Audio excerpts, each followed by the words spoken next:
Okay, so I wanted to create an introductory video. I've been wanting to do this for a while, just to introduce myself and let everyone know why I do what it is that I do. So after growing up, experiencing childhood trauma throughout, my teen years, even in adulthood, grief, loss, I had lost 3 baby boys in utero consecutively over a period of about 4 years. Lots of difficult times I've been through in my life, as many people have. So I wanted to talk a little bit about how I got here, how I got to do what it is that I do. So about 14 years ago, I began by my son, who was at the time 7 months old, had been crying for months with no answers, no medical diagnosis. No doctors could understand what was happening with him, what was going wrong, but we knew, there's something wrong with this child. But anyways, so he cried for 7 months straight, just day in and day out, just constantly. I mean, it was probably, we may have gotten about 4 hours of sleep a night, if that. So it was very, very difficult. Day and night he was crying in pain, and doctors just said, oh, he's colicky and this and that. Anyways, so my chiropractor suggested we try Reiki, which completely new to me. I had no idea what this was. So we decided to go for it. We're like, why not? We've got nothing to lose. This child is struggling. He's suffering. We can't help him. We've tried everything. So we did it. We went ahead and we booked an appointment to see this beautiful couple who practice Reiki. They're Reiki masters. And so they worked on him, little 7-month-old baby boy. And after the first treatment, he started to improve, started to cry less. And then after a few treatments, completely a different child. So we couldn't believe the difference. He was so much more calm. He didn't cry. Anyway, I'm like, there's more to this. This opened a door for me. I'm like, what is this? How could this be? Here's a child, has no thoughts of, no judgment of what this is, he's completely innocent, has no clue. And look at the difference, the transformation in him in just a short time. I mean, it was only a matter of maybe 2 weeks where we saw just a complete change in him. And so I had to dig deeper. And so I got my first level of training in Reiki. There's more to this. I've got to know. I've got to equip myself with this tool. So we did that, got my first level Reiki training. And then I decided, something in that triggered me to decide to go back to school and take massage therapy. I thought, I want to help people, just something that I'd been wanting to do for a long time. So I did. I went to school, got trained as a registered massage therapist. And then I finished that after 2 years and got into the field and have loved it. Just love working with people one-on-one. Just love it. So I worked out of my house for several years with people, and what I noticed over the years was it seemed that people held tension for a long time. So they would come in with an issue, and a lot of what people came in with was a pattern that they were stuck in. They were stuck in this pain. So neck, shoulders, are common. We'll use that as an example. So neck and shoulder tension, and they're holding this tension, and they'd come to me, they'd feel relief and, oh, you helped me a lot, whatever. But then they'd come back maybe a week, 2 weeks later, and we're in pain again in the same area. So, got thinking there's got to be some connection here. This energy, the energy and the muscle, the body. So it started to really open up my curiosity, open up the channels for me. I really wanted to learn more. So I did. I dug deeper. Like, there's more to this. I'm just that type of person where I have to know, right? If something intrigues me, I'm like, a light bulb goes off, I've got to know more. So that's what I did. So I dug in. I did more Reiki trainings. I moved into training with the Opledger Institute on craniosacral therapy, which is yet another type of energy, mind, body treatment. And so I dug deep, and I learned more about the connection between mind and body.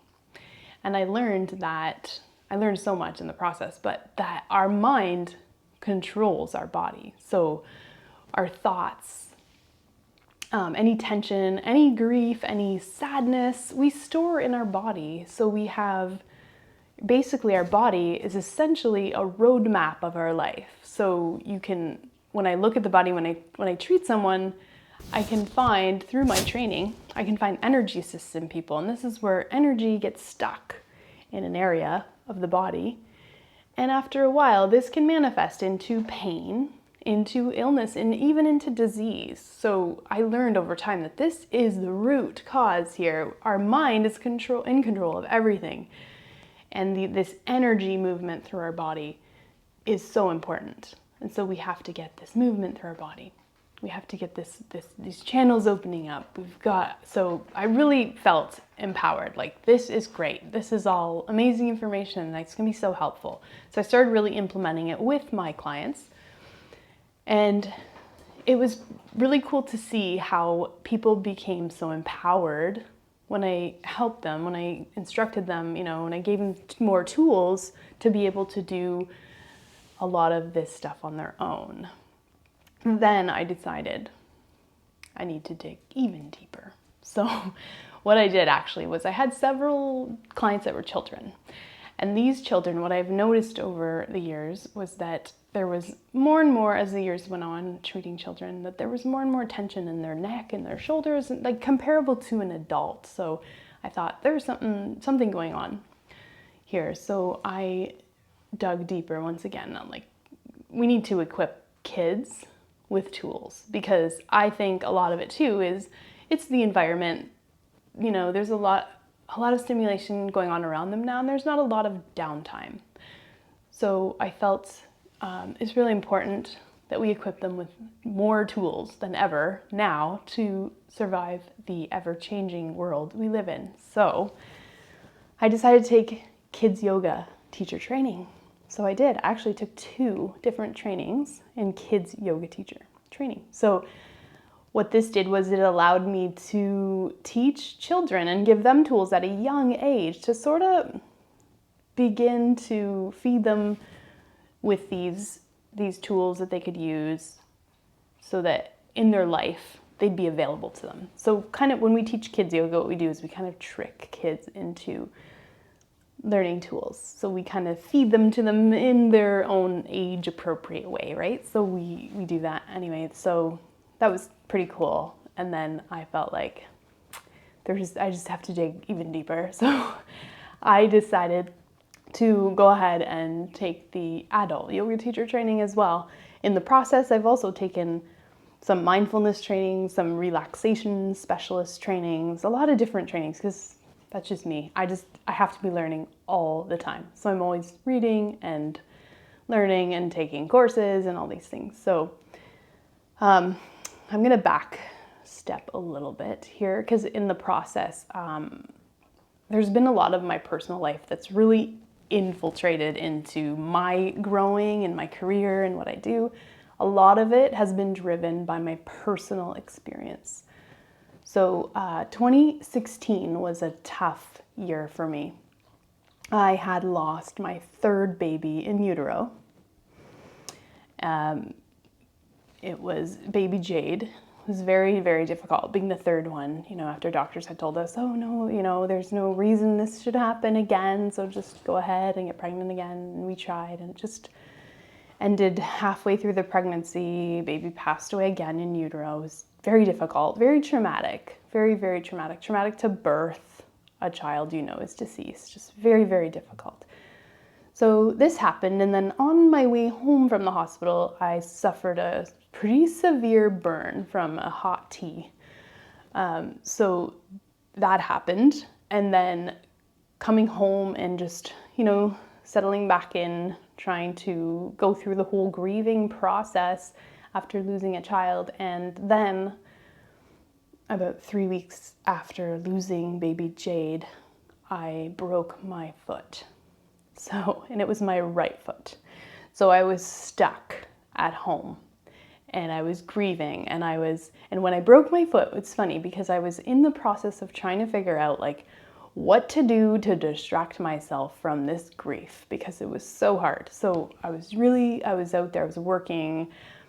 I was actually working with my husband on his farm, really just trying to distract myself, keep myself busy. And the universe had a bigger plan. So broke my foot and I was home. I was stuck. I couldn't move. I couldn't take care of my kids. It was pretty bad. Like I was stuck on the couch, couldn't drive, obviously, my right foot. So it was quite a trying time for me. And I really felt I hit bottom at that point. Things just felt they couldn't get any worse. Okay. Like I'm like, what else? So I looked up. At one point I just hit the surrender moment. I looked up to the sky and I just said, okay, what next? Like what? I can't take anymore. I'm on the wrong path, clearly on the wrong path. I need to get on the right path. So I just surrendered. This is what we call a surrender moment. I just let it go and I said, please just guide me. I need the universe to step in now and to take me by the hand and help me, because I just felt I am on the wrong path because I keep hitting these roadblocks and things just keep going wrong for me. So, long story short, I went through, what I really started to do actually was really started to just surrender, just start to let it go, let the universe take control. And I really started to quiet because I was obviously not able to go many places. So I sat outside on our terrace covered porch area quite a bit out, so overlooking the trees and nature and in silence. And then I started to really tune in and listen to like, what is it that I need? And what kept coming up for me was just, you are on the right path right now. You need to stop. And you need to turn inward. Like you need to start to really look inside you, slow down and just be open. So that's what I did. I opened up. So I was called to read certain books. So I really started to quiet down, stop distracting myself and just let this healing start to happen. So opening up to the healing. So I did just that. I started reading books more than I ever before. So I really started digging in, and it just seemed like every time I picked up a book, it felt like it was written for me. Like I felt like how could they have written this book for me? Like it's so perfect, the timing's perfect. But I did this by really tuning into myself, like what feels right. So that's something I will be teaching a lot in upcoming courses and things like that. But anyway, so I did this and I went through quite a transformation. It was pretty incredible. And at that point, what actually happened was I lost about 40 or 50 pounds in weight, which I realized was an energetic weight. It was a way to protect myself, put up this barrier to protect myself after having gone through so much. I put on this weight just as a protection, right? So anyways, as this weight started to come off of me with, not a ton of effort, a bit of effort, but nothing crazy, I started to go through, it felt like layers. So I started to lose weight. I was doing really well. And then it was like I would kind of crash down emotionally and hit really yucky lows. So it almost like I was kind of dipping into a little bit, reliving the difficult times in my life, but enough to just let it go. And as every time a layer kind of released, there would be this crazy spiritual growth. So if you can imagine, like I'm starting here and then I start to feel better and then maybe I dip back down and then I release that layer and then I would come up higher than the first peak. And it's kind of, almost like if you're in a valley with peaks, and you're working your way up to that highest peak. And that's kind of how I describe it as what I'm doing. And so then my goal became to reach that highest mountain, to get more aligned and to elevate myself spiritually. So I realized what this is when I feel good is that I'm connected with my spiritual path. I'm on my spiritual path. I'm on that right path.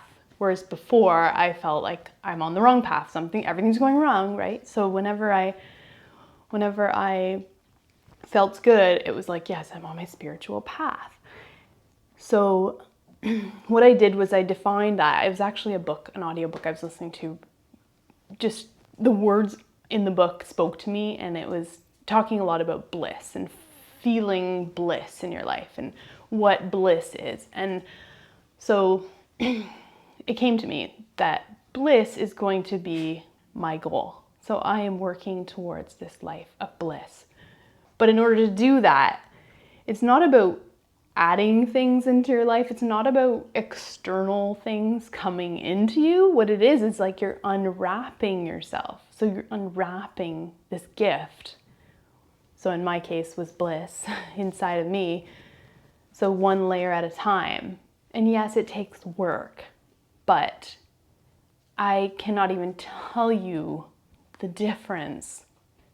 I'm experiencing so much more joy in my life. And there's been several occasions where I'm like, I can't believe how, like if there was something happening in my life, like I feel excitement. Like I've never felt excited about things before. So little things like that. And a lot of it too was that I just didn't allow myself to feel these feelings. So I was kind of my own worst enemy, right? I was just allowing my circumstances to control my life.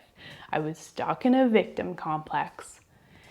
And through this journey of healing, I've worked really hard on releasing that victim complex and opening myself up to the opportunity that, yes, I deserve more. I deserve a better life. I deserve peace. I deserve so much more.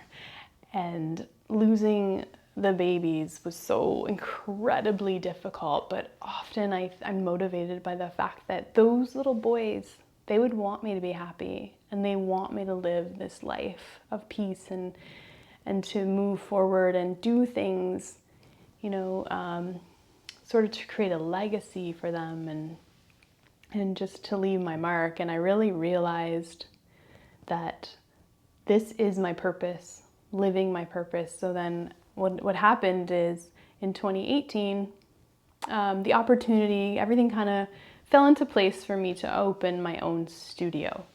And so naturally, I decided to call it Bliss. I created the logo, and on the logo, I put so much effort into it to design this logo to create the feeling of, bliss is this gift and it's within us. But what bliss is I'm creating a space for people to be able to start to unwrap the gift that is themselves.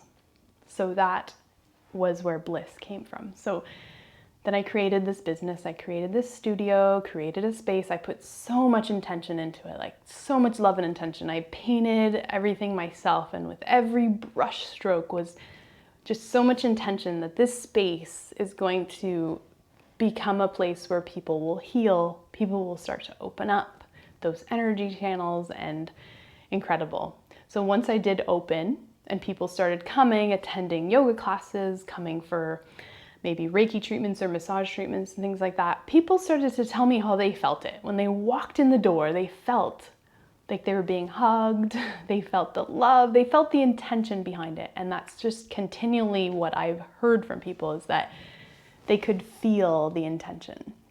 And so success, that is exactly what I wanted.